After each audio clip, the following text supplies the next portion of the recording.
welcome to this, wonderful presentation on American democracy. This man absolutely needs no introduction. You all know who he is, Dr. Patrick Pierce, and he's got a wonderful talk to give to you this morning, so enjoy.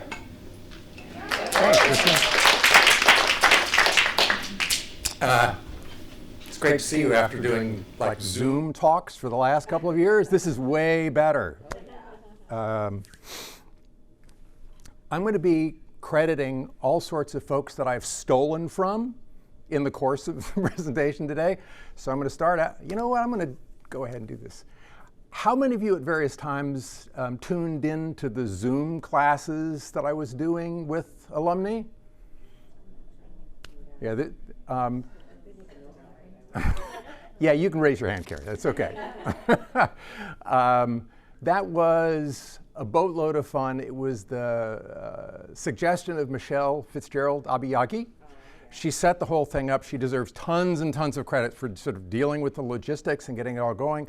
And it was a wonderful, I think it was wonderful for both alumni and for me, kind of helping us get through the pandemic. We had a weekly sort of Zoom session. And it was as interactive as you could possibly get in a Zoom session. And so my first piece of stolen property comes from them, and that's the title of the talk.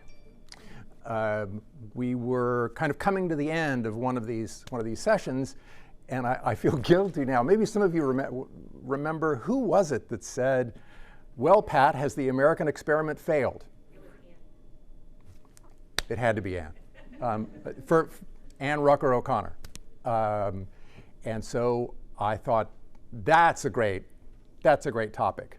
Now, a number of you don't have the benefit of what led up to that question being asked, but I think there's enough background to appreciate how that question was posed. So I think the first thing is identifying what in the world we mean by the American experiment. And indulge me, it's not just because I love political philosophy and political theory, but the framers loved political philosophy. So they really drew how they wanted to construct the nation's government based on that set of theories. And Aristotle was really key. And the key concept here is a mixed constitution. That there was an understanding that pure forms of government would necessarily decay. They would fall apart. So a monarchy would degenerate into tyranny, an aristocracy would generate into oligarchy, and a democracy would generate into demagoguery. Okay, so what they wanted to do was have a mixed constitution so that each one of those elements could check the others. So you wouldn't have a pure form, you'd have this mixed constitution, okay? And each one of those forms of government also brought a particular virtue, okay? So a monarchy would provide sort of a strength and a sense of direction and leadership. It'd be focused on one individual. An aristocracy would bring wisdom, sagacity from elites, and democracy would give you self-governance. It would give you elements of self-governance. Okay, so it was both, you'd had checks between those different forms of government, and each one of them brought their own virtue. But the key thing was you needed to have all three elements. So my second theft is from Wilson Carey McWilliams, who is one of my profs at Rutgers. The best lecturer I have ever heard in my life. He finished a lecture one time on Hegel. Hegel, like that's not going to be exciting. He finished the lecture on Hegel.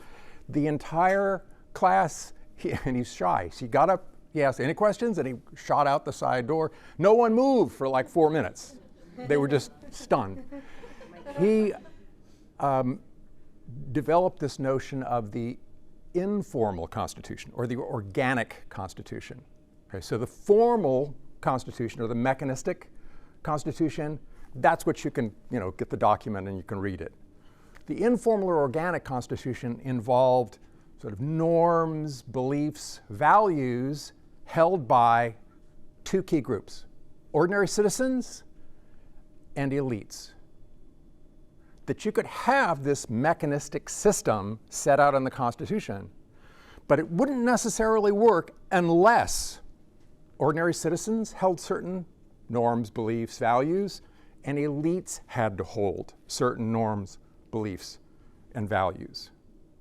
Okay, so elites needed to sort of rise above self-interest, use their judgment, think and act in a more disinterested, public-spirited kind of way, okay?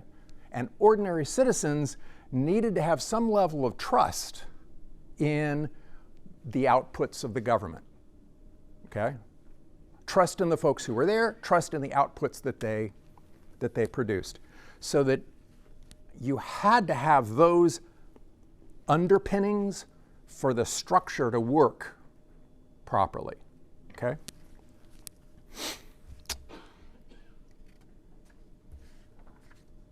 And if it did, then what you had was a democratic republic with self-governance, guided at least in part by sort of the wisdom and strength of leadership from those aristocratic and monarchical elements.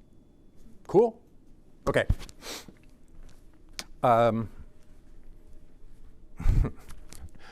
So where did it go?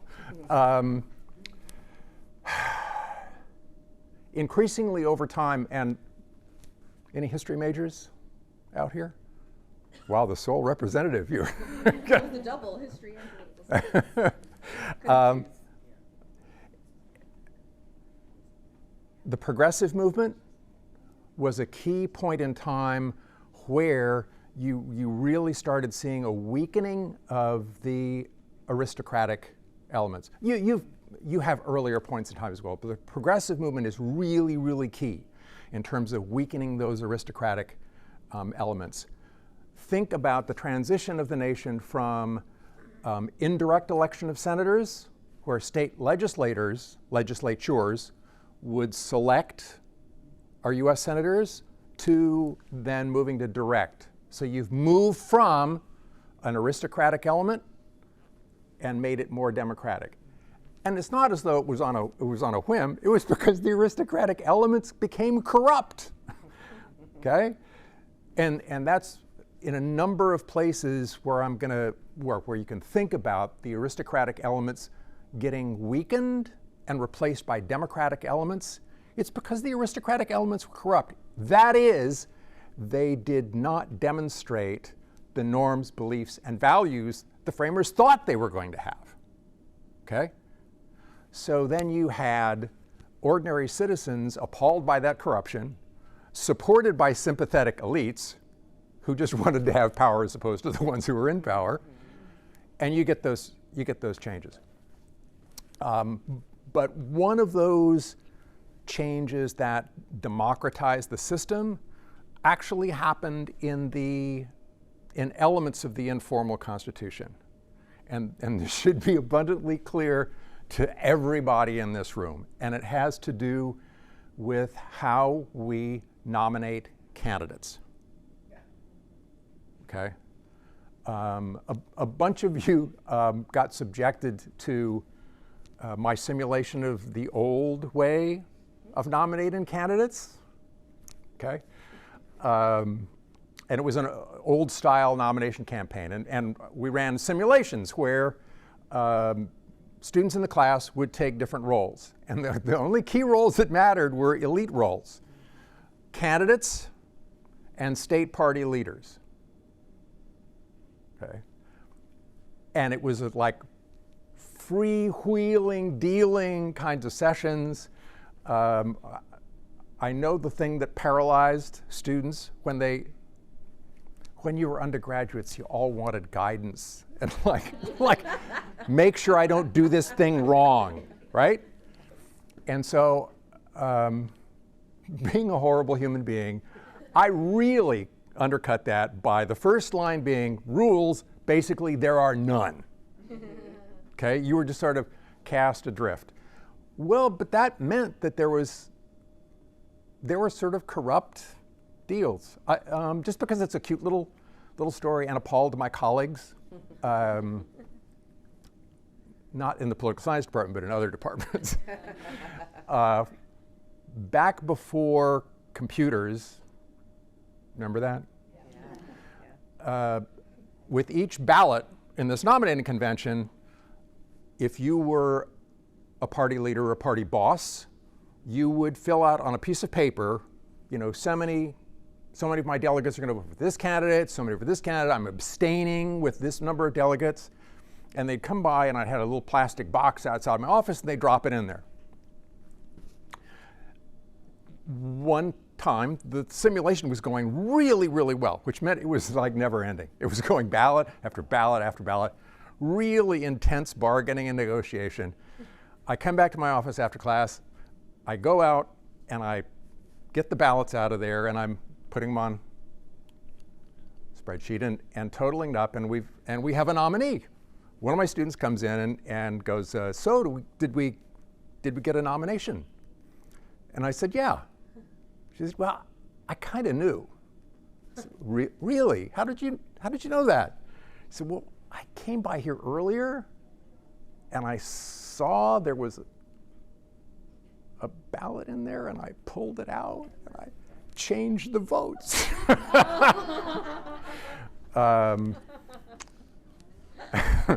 Like, okay, you got it. You got it. You really understood that. So with that kind of system, it meant it was ripe for getting reformed and democratized. And the real explosion happens in 1968 with the Democratic Convention. And plenty of Democrats sense that the delegates, the party bosses at that convention, had just ignored Democratic Party voters. Like, what are you doing nominating Hubert Humphrey? Okay? Not fair, because Hubert Humphrey was great. So then there's a shift to using, instead of caucuses and conventions, using primaries. Well, that meant that the party organization, elites, had lost control over the nomination.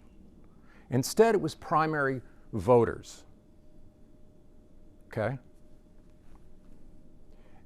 If you think about the difference between ordinary primary voters and party organization elites, you can probably identify a number of presidential nominees, in the last few years, who would never gotten the nomination if it was done through party organization folks. You never would have had Donald Trump. Never, ever, ever, ever, ever. Okay?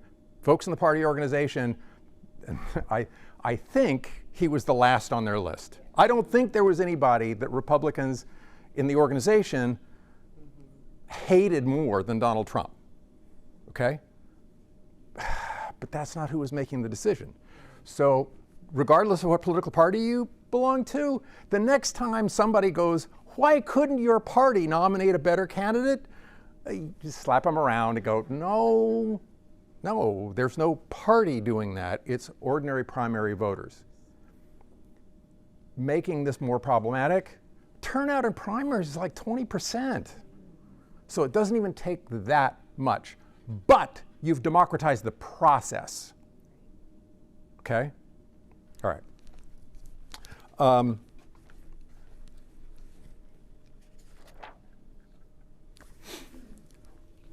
When you do that, those ancient philosophers, remember them? Mm-hmm. They knew what was going to happen.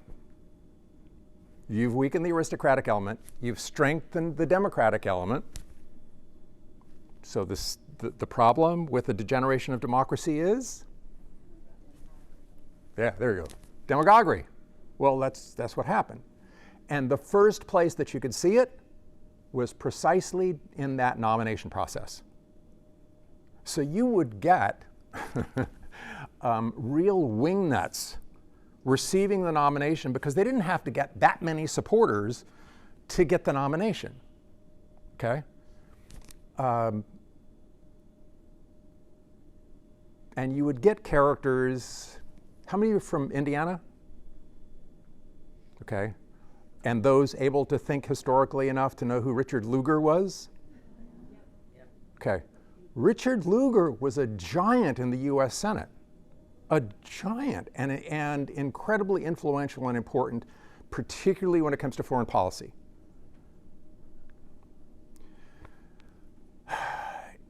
He gets defeated in the primary by Richard Murdoch, blissfully consigned to the ash heap of history, but able to get enough Republican primary voters in the state of Indiana to support him, so he was able to defeat Richard Lugar. Okay.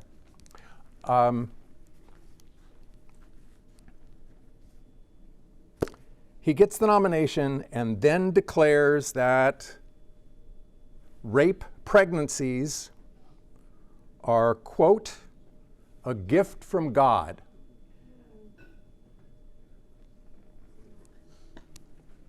He gets destroyed in the general election, okay? Absolutely destroyed in the general election. I'm sorry, Indiana residents. Even in Indiana, you couldn't say stuff like that. You would lose in the general election, okay?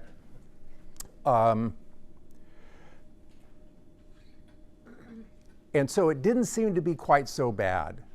When the nomination process would produce characters like Richard Murdoch, and there were a couple that year.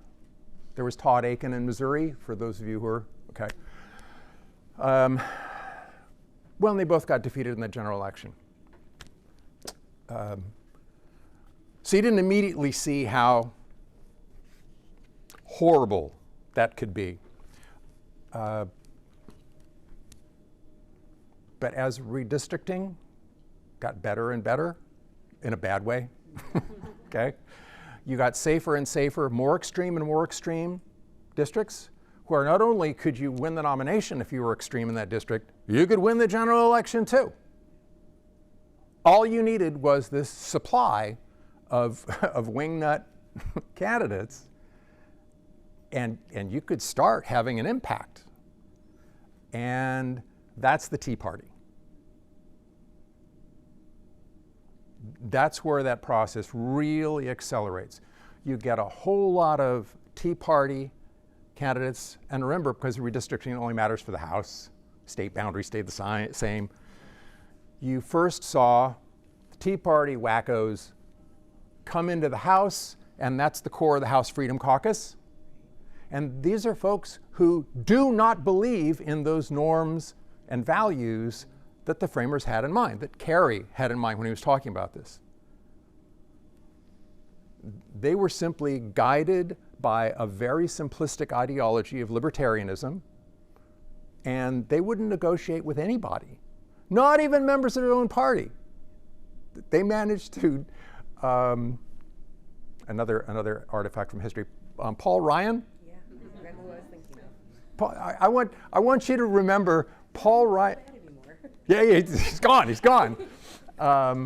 But for a while there was like, here's the rising star of the Republican Party. Mm-hmm. He's not one of the wingnuts. He seems to be good and solid and serious. And he got convinced with assurances from the folks in the House Freedom Caucus that he could be able to do his job as Speaker, and then they destroyed him. Okay? A member of their own party, they just destroyed him. So you get those kinds of characters coming to the House, and it then percolates over to the Senate. You start getting more candidates there. Also, as the lines of partisan conflict change, so there are some states that are just flat out not competitive anymore. Right. Okay? All right, so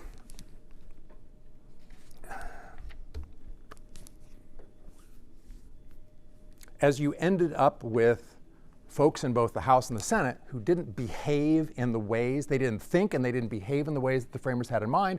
They weren't thinking disinterestedly. They weren't thinking in the public interest. They really weren't thinking much at all. You have to know that the institutions are going to start operating differently. If you put different kinds of people in the same institutional structure, you're not going to get the same results. You're not going to get the same process. You're not going to get the same results. So I want to identify 4 things. There are more, but 4 key things that changed as a result. Okay? The first has to do with the nature of factions. So get it? I went back to the Federalist Papers. I'm using the language from, I want to get extra credit points for that.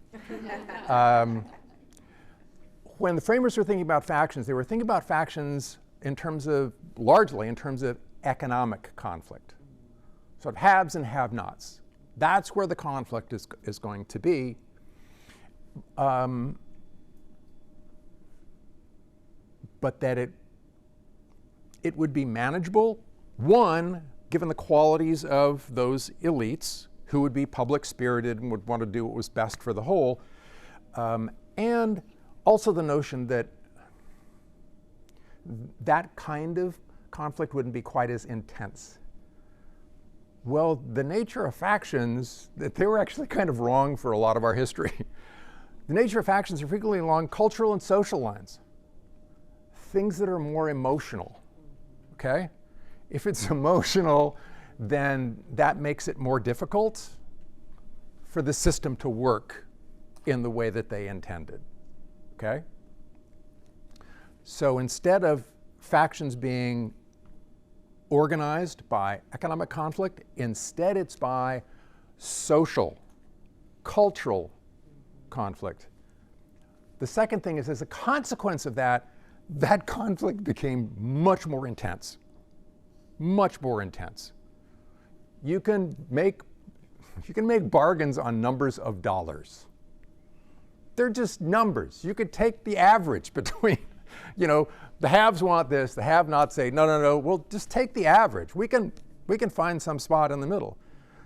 But social and cultural conflict, harder to compromise, okay? So you get that as the second change. The nature of conflict changes. The third thing, loyalty to the institution.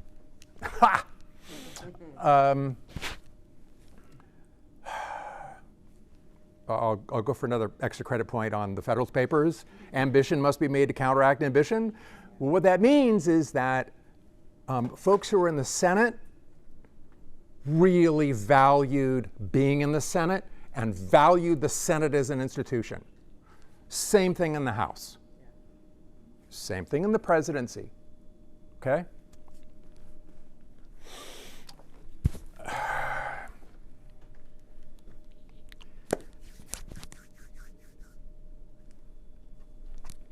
I'm going to go ahead and call him out because he deserves it. Mitch McConnell. I want to take you back to the golden days of the impeachment proceedings, the first impeachment proceedings, and a quotation from Mitch McConnell, who's majority leader in the Senate at that time. In other words, he's supposed to have loyalty to the Senate. If you have loyalty to an institution, you're worried about other institutions gaining more power and exercising tyranny over you because you support your institution. Mitch McConnell has to come up with rules for guiding impeachment hearings. Here's what he says. Quote, I'm going to coordinate with the president's lawyers so there won't be any difference on how to do the impeachment hearings. That is, like, journalists should have paid more attention to that. Are you kidding me? Whether you believe that Trump was guilty or innocent, should have been impeached or not impeached, or convicted for impeachment, no. No, if you're running the Senate, you don't get into bed with the president who's being impeached. You clearly don't have the loyalty to your institution. Your loyalty was to your party and to Donald Trump. That's not the way that it's supposed to work. It's because Mitch McConnell does not have those norms, beliefs, and values the framers believed that senators ought to have, particularly the leader of the Senate. Okay?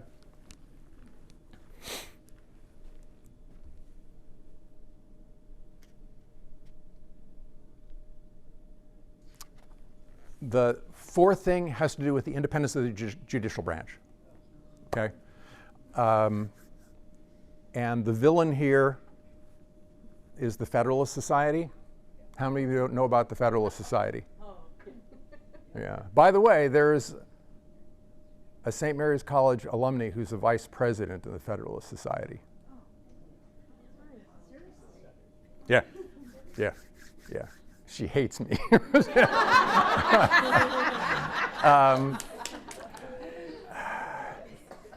The Federalist Society has become a screening organization for Republican Party and the Republican presidents. If you take a look, 6 of the current Supreme Court justices, Federalist Society members. And it extends down throughout the level of the lower courts. So, what do we got here? 43 out of Trump's 51 appellate court nominees were at that time current or former members of the society. And it goes beyond that. You could go across the street to the Notre Dame Law School and find a chapter of the Federalist Society. If you are, and I want you to have in your mind's eye draw an image of the kind of person that I'm just describing. I want you to think about a 21-year-old, ambitious, sort of conservative, at least, law school student. You join the Federalist Society, man. That's your career route. And if you don't do that, you are not going to get advanced as a judge. Okay?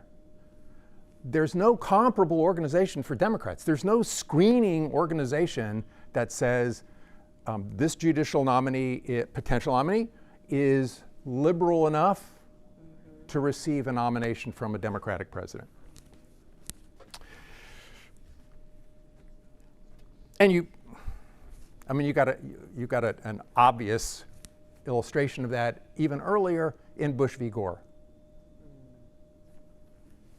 The Republican-appointed Supreme Court members supported Bush. The Democratic ones supported Gore. Again, not what the framers intended. You now have different kinds of folks who are sitting on the bench. For all that they want to trumpet their august judgment, and John Roberts calling balls and strikes, every person knows that's nonsense now. And that's the reason that support for the Supreme Court has plummeted over the course of this period of time. Okay, so where are we now? All of those this is why I put on the doors, the end.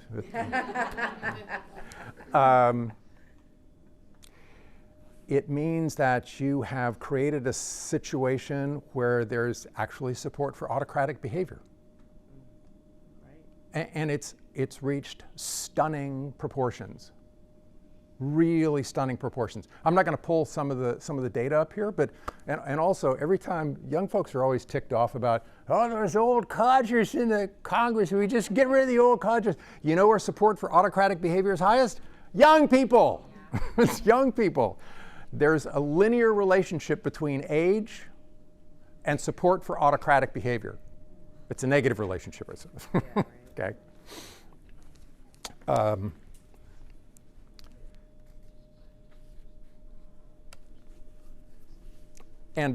And Trump's the obvious elephant, right? is that when Trump manages to get the nomination and gets into the White House, that dramatically accelerated the decline of our system on both an elite level and a citizen level. Elites, masses, okay? I gave you the illustration of Mitch McConnell, okay? On a citizen level, you ended up sort of corrupting ordinary citizens in terms of the way that they related to the system. He traded upon a really, I don't think this is an exaggeration, a mindless cynicism and distrust, okay? And that just further corrupted ordinary citizens in the way that they thought about politics and the way they behaved in politics.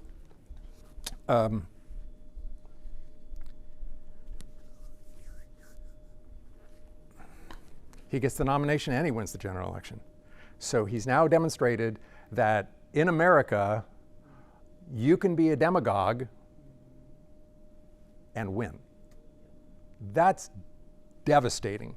That's absolutely devastating to the system. And again, on the elite and the mass level. He allied himself with the most odious tyrants around the world. There are a number of my former students who are in the federal bureaucracy in different places. And if you talked to any of your friends who were in the bureaucracy, like expertise flew out of the bureaucracy. State Department was a prime example. I mean, I have some former students who were in the State Department, and it was just, they were devastated.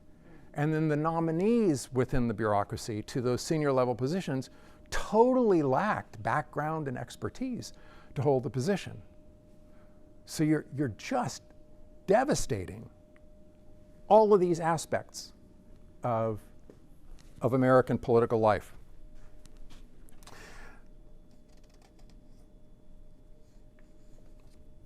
Here's the,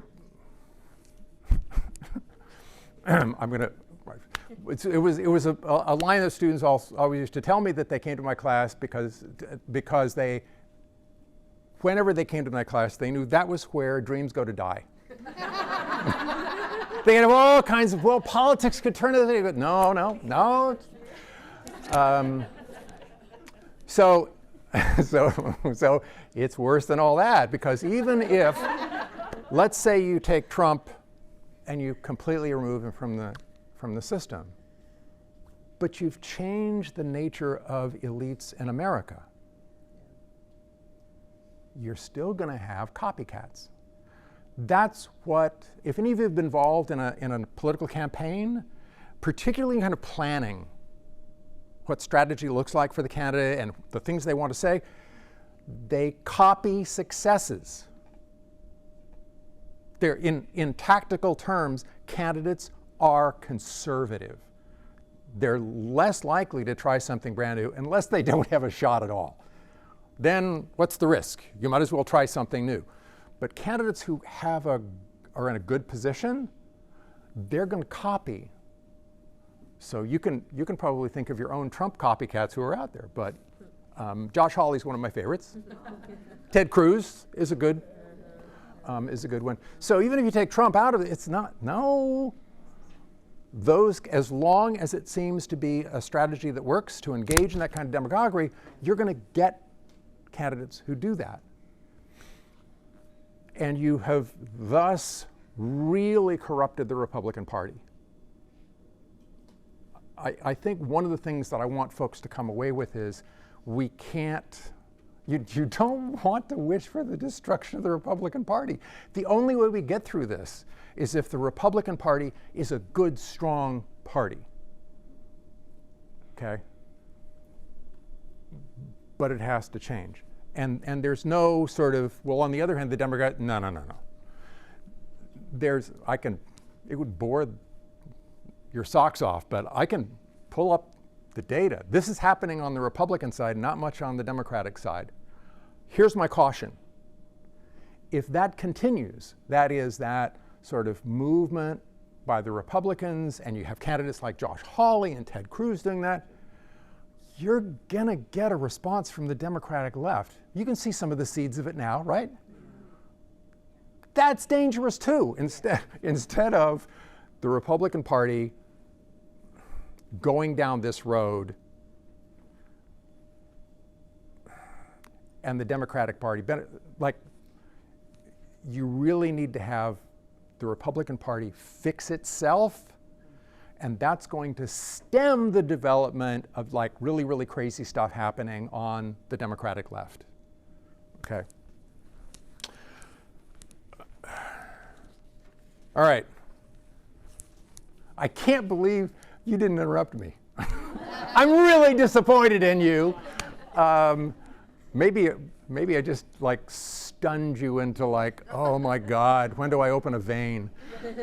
And I have a few sort of ideas for things that might change. I would rather open it up to you folks, and if there's anything, whatever pops up, pops up. Does that sound cool? Yeah. Okay. Yes. I'm an attorney, and I'm a member of the American Constitution Society, Russ Feingold, and I just wondered if you think that it is in any way the idea was to counter the Federalist Society, is what I understood. But do you think that they're in any way effective in doing that? I guess. So is there any way of having a sort of Democratic counterpart to the Republican counterpart? I'm going to respond personally. I don't want that. I don't want either one. I want the Federalist Society to go away. But Successful. no, I know. And they're controlling the judiciary. I mean, if you can't get the law I know. enforced, what difference does it make? I know. I was trying to be optimistic there, and then no, I know. And I think, you know what? I think this highlights the dilemma faced by everyone during the Trump administration. It's like, when things aren't normal, how do we deal with this? Do we? I'm gonna cite Ann Rucker O'Connor again. She may need to send me like money for mentions. And she posed this, well, we have these political problems that we're dealing with, but we have these, like, in some cases, life-threatening problems. Some of it's short-term, long-term kinds of things. So when do those pressing problems become so important and so powerful that we go, well, let's worry less about those larger political system kinds of things. We need to fix this right now, that it's that bad. So I get it, and I think that you could do that on the Democratic side. Here's a good news, bad news thing, though. The good news is the Democratic Party is actually pretty diverse in lots of different ways. Demographically, politically, there's more variation that's there.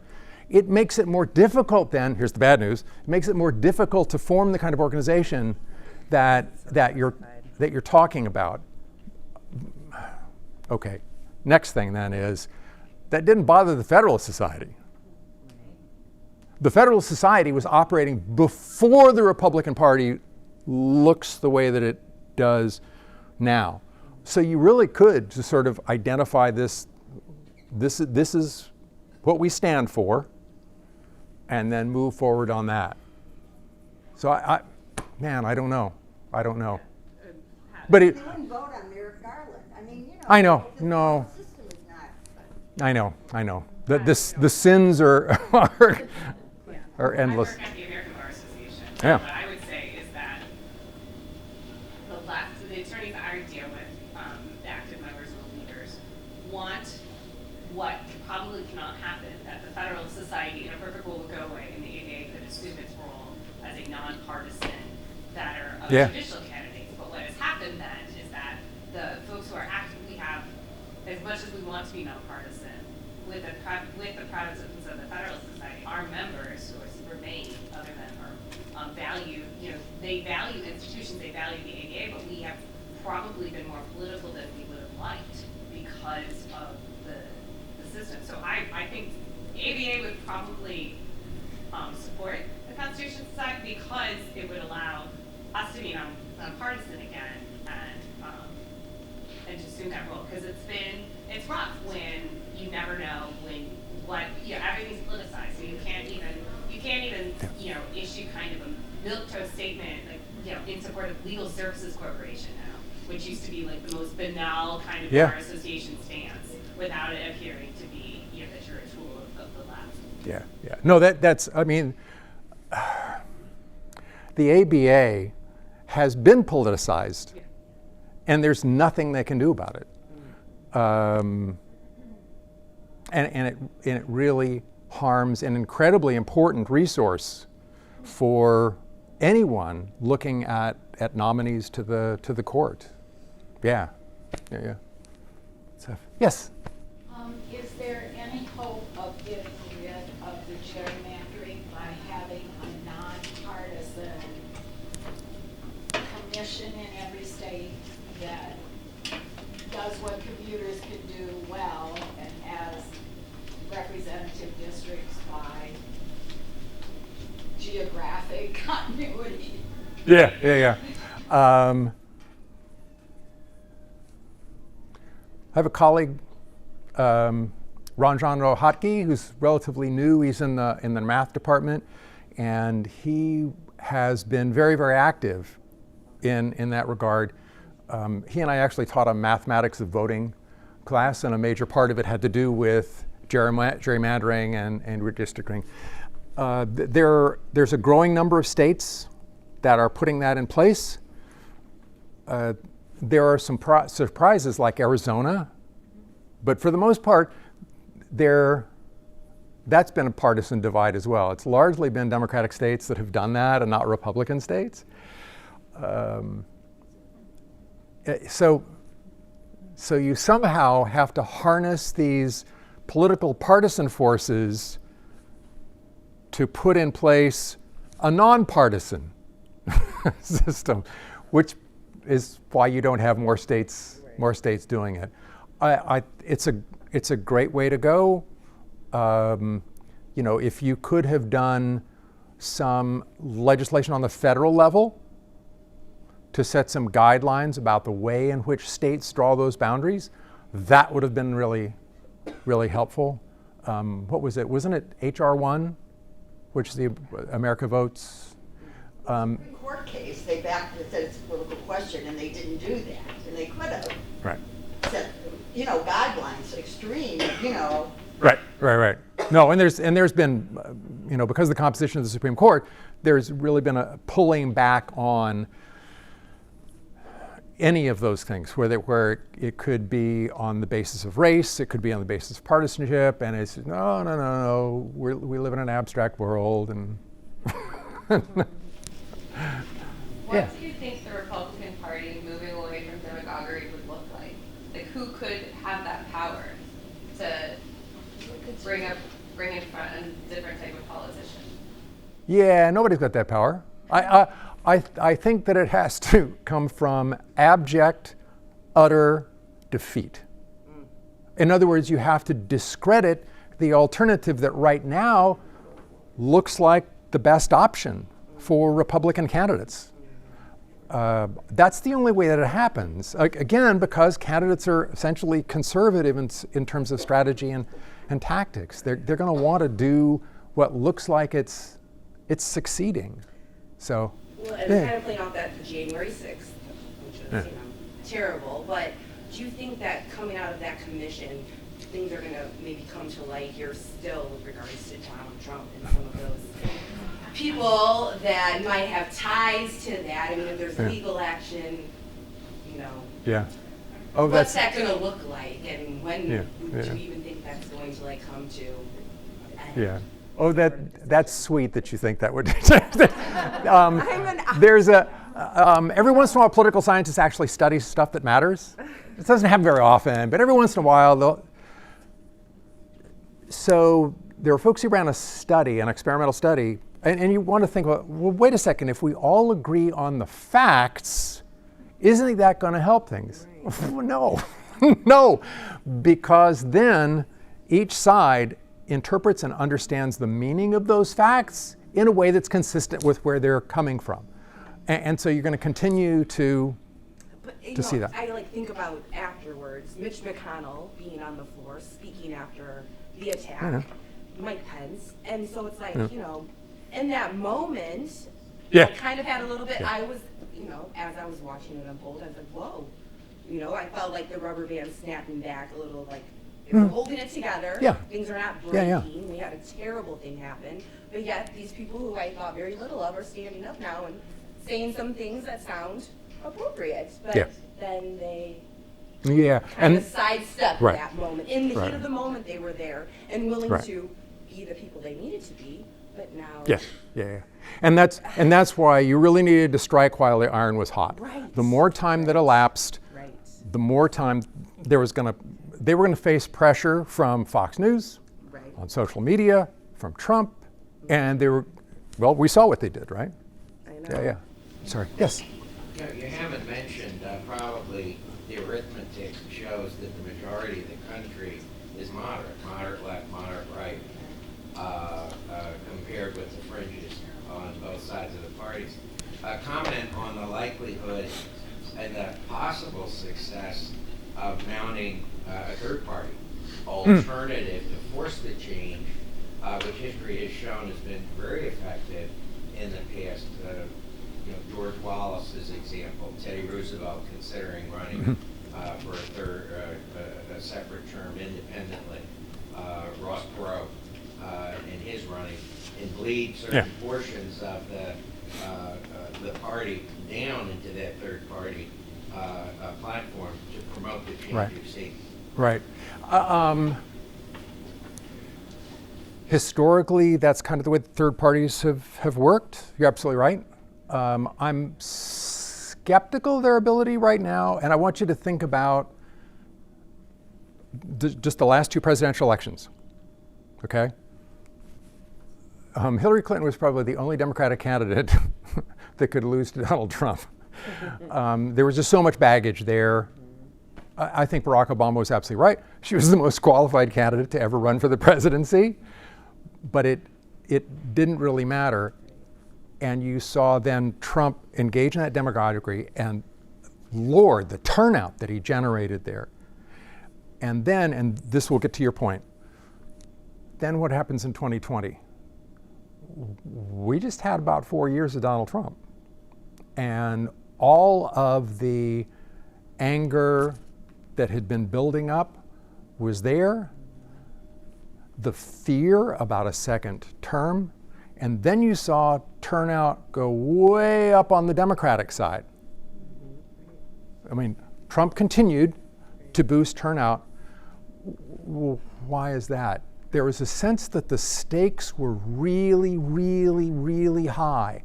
When the stakes are really, really, really high, the argument that you don't want to waste your vote on a third party becomes more persuasive. So I think that's become more difficult for that reason. Does that make sense? Mm-hmm. Yeah. Yes? What about the structure of voting such that the rural states are so overrepresented, such that the popular vote no longer matters? Is there any potential? And I don't mean to offend it, but it's to have these small populated Western states have so much influence. Yeah, more cows than just people. Rural, rural versus urban. Yeah. And that's sort of a continuing problem. It's, I don't know that I want to go all into this, but this is yet another one of those artifacts of slavery, that you have that in the system. We can't even deal with the filibuster, right? I think probably what you're talking about is a constitutional change. Filibuster just has to do with the rules of the Senate. This would be like a constitutional change. And those are really, really hard to do. But you could at least alleviate some of that if you did something with the filibuster. That would help a little bit. Yeah. Just bringing it, I guess, on a more local level, we talk about that all the time, and we've seen this whole rise of instability. I don't know, but Yeah. I'm worried about our local institutions too, like county commissions and former school board member, you know, that kind of thing. So, Yeah. where do you, I mean, do you see all that brewing as an effect of what's happening nationally, and just like as an outlet of anger, and what is the? It's this is going to go back to your comments and questions. Yeah, absolutely. This stuff is percolating down to the lower level, and again, what you have is conservative organizations who have strategically decided we need to get it on the local level, and school boards are absolutely a key place for them. And it's perfect for them. If you think about the just absolutely loony conspiracy stuff that comes out of places like QAnon, it always gets focused on children. If those of you who had my public policy class, you know, we talked about symbolic politics, and ordinary citizens don't think that much about politics, but everybody's got emotions, even if you don't have any sense. You've got emotions. What's going to generate the strongest emotional response? Children. Okay? And so they have either astutely or instinctively picked that up. So where do we go? Schools. And you can see it right now, right? With the nonsense about critical race theory and education about gender and anything about sexuality having to do with kids. And they'll focus it on like elementary, younger, more vulnerable. And yeah, that's really dangerous. And you know, I mean, I think there are the seeds of that, of an effort to recruit some folks on the local level on the Democratic side, but they're far inferior to what the Republicans have done. Every, you know, local politics, it's, you know, your farmer, your banker, your local attorney, Yeah. you know, I mean, or people that aren't particularly politically savvy or anything, they're just showing up to make sure that, you know, things are running and clicking along, and I feel like there's been this, you know, very strategic and, I don't know, but attack on those people, and they get caught flat-footed, and, yeah. Yeah. No, my heart goes out. Folks who are teaching at the elementary level right now, my heart goes out to them because it's hard. It's really hard. Everybody's looking over your shoulder. Things that usually weren't politicized nearly that much are, and just institutions of education. I mean, education has become a whipping boy. And you can see it in state legislatures, you can see it at the national level. It's just, and it's, I'm not complaining because it's way easier to be a college prof than to be an elementary or secondary teacher. That's really hard. Yes?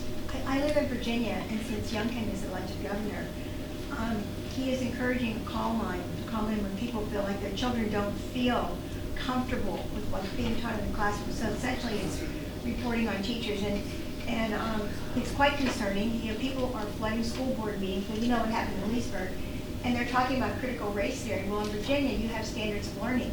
That's not even a standard of learning. I don't know what they're protesting, but my question is, why aren't the BEA, the National Educational Association, and the American Federation of Teachers taking a really strong stand about this?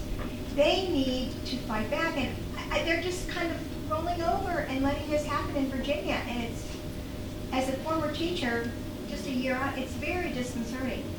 Yeah. It's,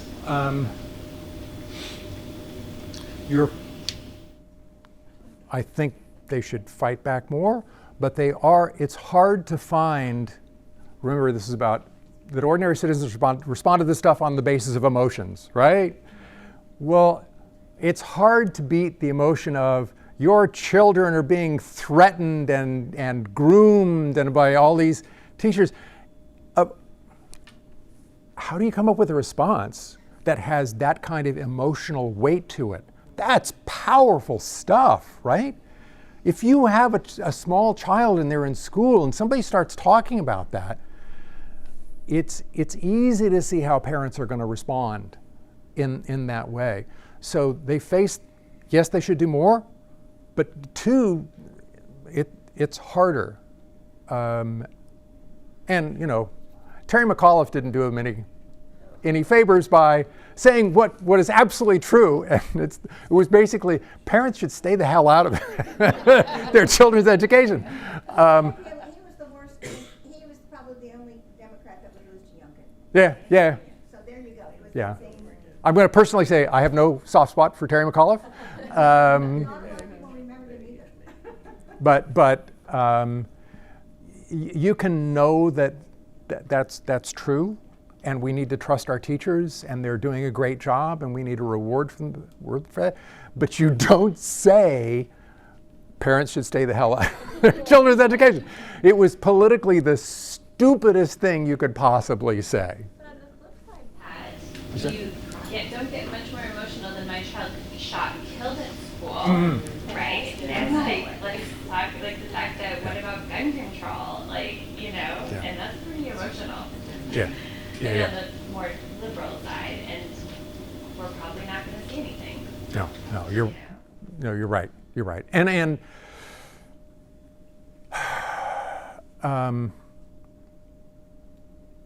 you can always hope that this time there'll be a response, but the gun lobby is just so incredibly powerful, and they do have some emotional things related to freedom that they can use. So it's, but yeah, I mean, I think that's absolutely what you use as a rhetorical tool. That's what you've got to use. I mean, you hate to say it too, but you also wonder, about race playing into that too, right? There's a difference when it's maybe a really affluent white community that Right. has been shot and killed too versus others. Right. It had, as painfully sad as it is, politically, it makes a difference who the victims are. Yeah, I mean, every one of those lives is valuable, but that's not the way that politically it works out. So, yes, please. Oh, you know what, Britt? I was just wondering, is there a solution?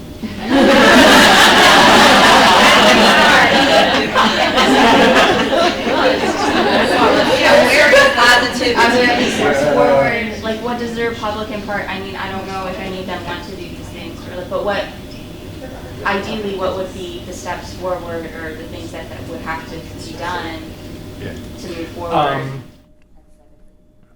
I mean, part of it having to do with the Republican Party is that sadly, there needs to be a good old-fashioned ass whooping. But then you have to see Republican candidates who say, I'm going to take this approach and I think I can win. Because you can have all the best intentions in the world, but if you can't win, it doesn't matter. So it has to be somebody who believes that campaigning in a particular way that rebuilds the Republican Party as not the party of demagoguery, as not the party of autocracy. This is what the Republican Party is now going to look like. Well, I don't know who that person happens to be. Sadly, you saw some potential folks in the Republican Party just get tired of what happened and leave politics. Right.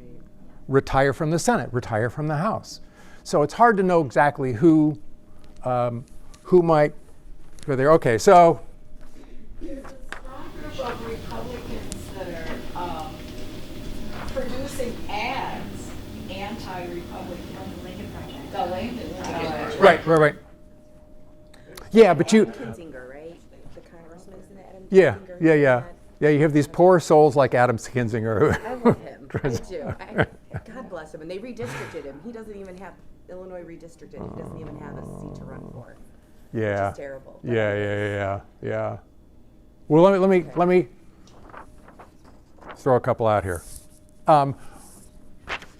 Those of you who are being really observant will know that I talked about all these changes have to do with democratizing the process. So here's the hypocrisy going on right now. You have a Republican Party that you don't have Trump without primary voters making that selection. In other words, that's a support for a more democratic process. We want those primary voters, and the appeals are always to ordinary citizens, even if the ordinary citizens are going to get screwed over. But the appeals are going there. But it's just a particular set of ordinary citizens. It's white ordinary citizens. So you have all these voter suppression measures going on. And I don't know who Rich Lowry is, conservative columnist, twerpy little guy, and he insists on his column, they have little pictures, and he uses the pictures like 20 years old. And he made the kind of claim that drives political scientists nuts, saying there's no evidence that voter ID laws have any differential impact on folks of color. Yes, there is. There were a couple of political scientists at UC San Diego who did the best study. The early studies didn't find anything, but it was because they didn't have adequate data where you could see the impact of the measure. There's absolutely an impact of voter ID laws. It reduces the turnout of people of color. And I just don't want to hear, well, you got to show identification. No, this isn't some sort of privilege. Voting's a right. What are you doing putting any barriers up there? You have absolutely no empirical evidence that there's any kind of voter fraud going on, except for the occasional, Mark Meadows? Right? So you have no justification for putting in place any barriers to folks voting. There's no folks from Minnesota. You can register when you go to the polls. Anybody heard about big scandals of voting fraud in Minnesota? No. And so getting rid of those voter suppression measures, that makes more possible a bigger victory, discrediting sort of that Trumpian approach. So that's one. Kristen, how are we doing? Oh, you've got 2 minutes. Okay. Until the 5 You know me. I got to have a leash on or I'm just in trouble.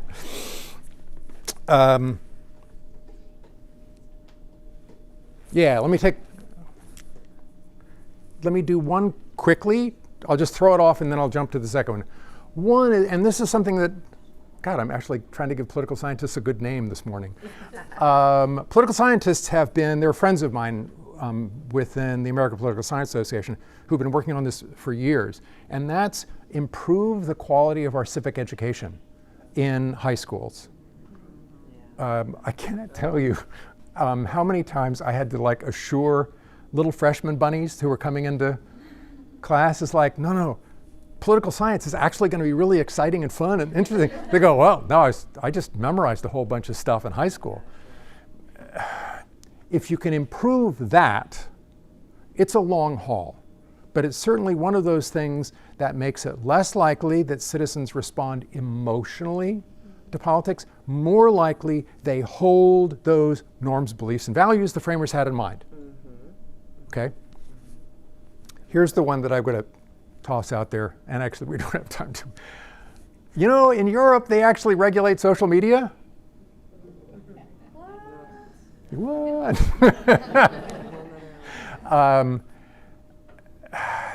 That's not bad at all. For a number of the things that we've been talking about, social media has exacerbated exacerbated the problem.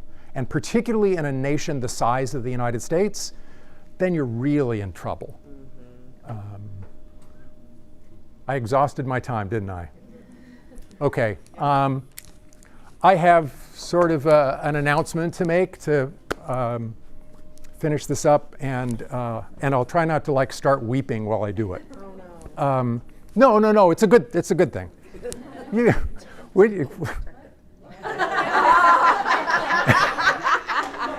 Wow. There we go. That's okay. Don't worry. You're fine. We won't even turn the cameras on you. It's okay.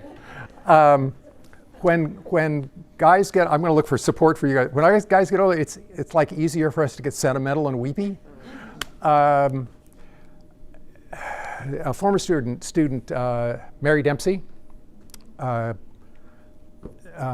got started a scholarship fund in my name. Yeah, see, don't do that because it makes it, yeah.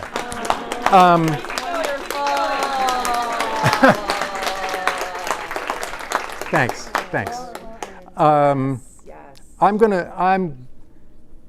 No, I'm not going to go off that direction because then I really will start. And some of you may be contributing to scholarship funds about helping students who are in need coming in, and those are great. I'm going to tell you, however, that my experience at St. Mary's College, and I've kind of sustained close relationships with students for like 40 years. And St. Mary's as a college talks about this all the time, that we care about you folks as like whole people. You're not just in my class as a student. I care about you as a person. And so what I want to do is for this fund to go to an area that recognizes the student as a whole person. For a number of years now, BAVO has done some good educational programming stuff in terms of the problems of sexual assault and violence. I would like the fund to complement those efforts and get focused on prevention. And there are a number of specific things that I have in mind, but I think probably all of you know someone who is a victim while they're here, or it doesn't have to happen when they're here. And you know how devastating it is, probably far better than I do.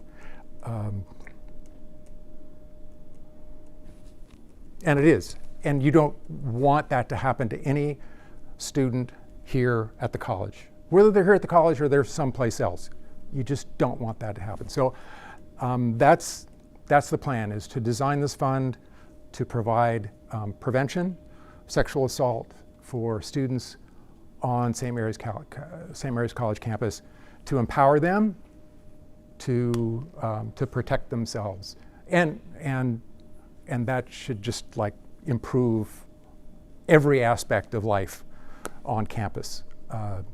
So if that sounds like a worthy purpose, I would really appreciate any kind of contribution that you can make. I'm